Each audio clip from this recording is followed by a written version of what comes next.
Bonjour à tous, je suis Cécilia de Revers et vous écoutez le podcast qui vous aide à surmonter le burn-out et retrouver énergie, clarté et épanouissement dans votre carrière. Une question très commune qu'on se pose quand on est en arrêt pour burn-out et qu'on commence à trouver cette période de récupération interminable, c'est combien de temps va durer, j'ai envie de dire, cette fichue récupération. Ce que j'entends très souvent, c'est quelque chose comme, voilà, je suis en thérapie depuis des mois, j'ai pris du temps pour moi, je suis en arrêt depuis plusieurs semaines, même, voire plusieurs mois, et pourtant, je n'ai toujours pas l'impression de pouvoir reprendre le travail. J'ai juste envie que tout ça soit derrière moi. Et c'est normal, et croyez-moi, je comprends tellement cette impatience, parce que oui, la récupération d'un burn-out est un processus long, et d'autant plus long que les profils qui tombent en burn-out sont souvent des personnes qui aiment et qui veulent que les choses avancent vite. Mais malheureusement, pour le burn-out, ça ne peut pas se passer comme ça. Il y a même une tendance qui se dégage, puisqu'en moyenne, selon la Caisse nationale de l'assurance maladie, on parle d'environ 18 mois. Donc, ce n'est bien sûr pas un standard, on va dire, de convalescence, puisqu'on comprend bien que chaque situation est unique, que bien sûr, chaque personne possède sa propre histoire, ses sensibilités personnelles et un contexte professionnel différent.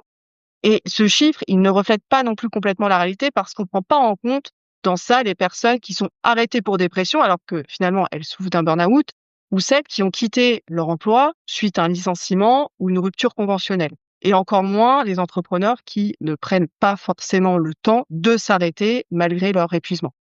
Et pour beaucoup de spécialistes, la récupération après un burn-out, elle peut s'étendre d'un minimum de 3 mois jusqu'à 3 ans dans les cas les plus sévères, hein. Et cette grande variabilité, elle s'explique par les différences dans le stade d'avancement du burn-out au moment du diagnostic. Forcément, plus l'exposition au stress chronique, elle va durer, plus on va dire on s'enfonce dans le burn-out et plus la récupération, elle sera longue.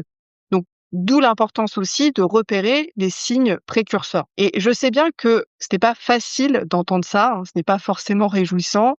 C'est même dur, ça peut être frustrant, parfois décourageant, mais j'avais besoin de vous le partager tout simplement pour que vous sachiez qu'il est très peu probable que vous vous sentiez complètement libéré, du burn-out après 3 ou 4 mois et encore moins, en fait, si vous n'avez eu qu'1 mois d'arrêt. Et après 1 mois, en fait, c'est normal de ne pas se sentir prêt ou prête à reprendre le travail. C'est normal que votre corps et que votre système nerveux, il ait encore besoin de temps pour se rééquilibrer. Et comme je le dis souvent, vous n'êtes pas cassé, vous n'avez rien à réparer. Le burn-out, c'est une condition temporaire qui peut durer et la récupération, finalement, elle suit son propre rythme. Hein, votre système, il a besoin de réapprendre à fonctionner autrement. Et ce processus, il ne se fait pas en quelques semaines, tout simplement parce que l'épuisement n'est pas qu'un épuisement mental et émotionnel, il est aussi physiologique. Et ce qu'il faut comprendre, c'est que ce n'est pas du temps perdu, hein. Votre corps, il n'est pas en train de traîner, il est en train de réapprendre à fonctionner autrement. Et aujourd'hui encore, on ne cerne pas complètement toutes les dimensions de cet état. Par exemple, des recherches indiquent que certaines hormones sont profondément perturbées, hein, en cas de syndrome d'épuisement, parce que votre système nerveux a passé des mois, parfois des années, en mode survie. Et votre équilibre hormonal, il a été perturbé. Votre microbiote intestinal aussi a été modifié par ce stress chronique. Votre système immunitaire, il a peut-être été sursollicité et vous avez puisé dans vos réserves. Alors évidemment, quand vous vous arrêtez de travailler et que vous prenez quelques semaines ou même quelques mois de pause, vous vous dites: «Je ne suis plus au travail, donc je devrais aller mieux». Mais votre corps, lui, a besoin de beaucoup plus que ça et restaurer un équilibre hormonal, ça nécessite une période, on va dire, significative de récupération et il ne peut pas, en quelques semaines, restaurer un équilibre qui a été peut-être fragilisé pendant 2, 3, parfois 5 ans, hein. Pareil, votre microbiote ne peut pas se rééquilibrer, hein, du jour au lendemain. Vos niveaux d'hormones, ils vont pas se normaliser après 3 semaines de vacances.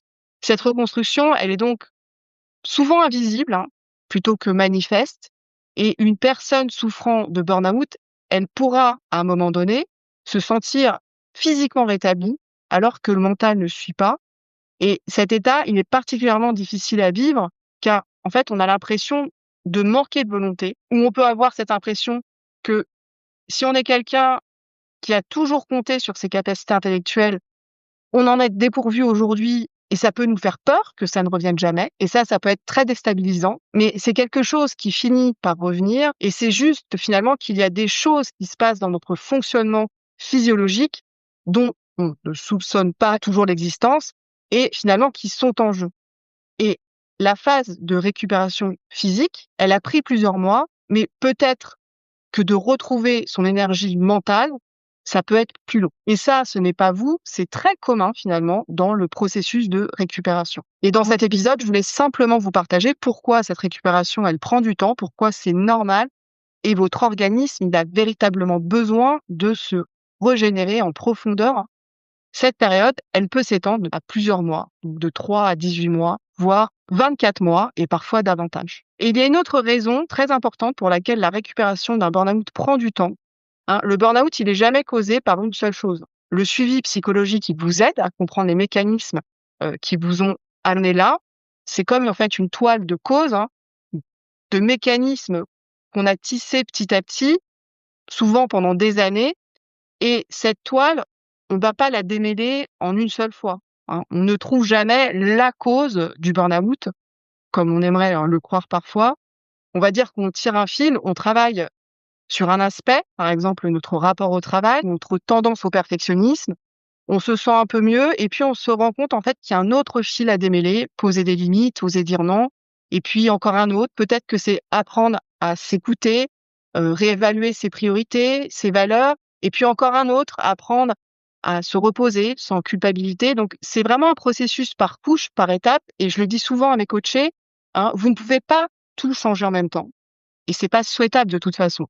Parce que vouloir travailler le people pleasing, les limites, le rapport au travail, la confiance en soi, les schémas familiaux, la gestion du temps, tout ça d'un coup, c'est le meilleur moyen de vous restresser et de repartir en boucle. Donc, créer de nouveaux automatismes, ça aussi, ça prend du temps. Et ce n'est pas 21 jours, comme on le lit partout sur Instagram.